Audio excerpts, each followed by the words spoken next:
అంటే బాధ అనిపించే అంశం, నేను దానికి సజీవ సాక్షి 20 ఏళ్ళు కానీ ఉన్నా కాబట్టి నాకు తెలుసు.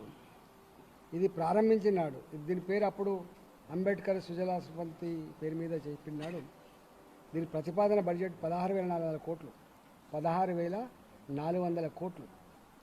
ఆనాడు రాజశేఖర్ గారి ప్రభుత్వం కొంత ఆయకట్టు పెంచాలి, రిజర్వాయర్స్ కెపాసిటీ పెంచాలని చెప్పి 34,000 కోట్లకు పెంచింది.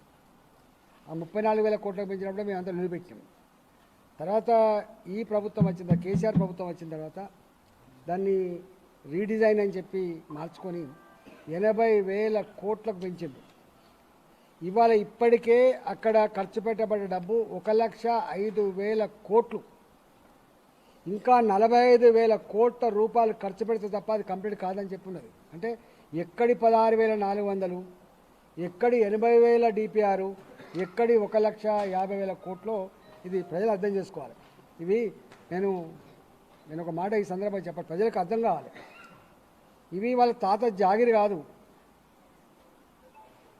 నేను ఫస్ట్ ఆర్థిక మంత్రిగా ఫస్ట్ పారాగ్రాఫ్లో ఒక మాట చెప్పిన, రాజుల సొమ్ము రాళ్లపాలనే నానుడు ఉంటుంది. ఇది రాజుల సొమ్ము కాసుమా.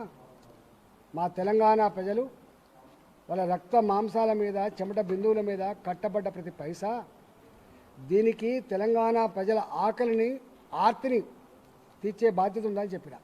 కానీ ఆ పైసలు తీసుకొచ్చి నేను ప్రాజెక్టులో నా ప్రయారిటీ, నేను ఇల్లు కట్టేయలేకపోతున్నా ఈసారి ఓపిక పట్టనని చెప్పినటువంటి కేసీఆర్ ఇవాళ గిన్ని పైసలు ఖర్చు పెట్టి ఇవాళ తలకాయ దించుకునే ప్రయత్నానికి కారకుడు ఆయనే కదా.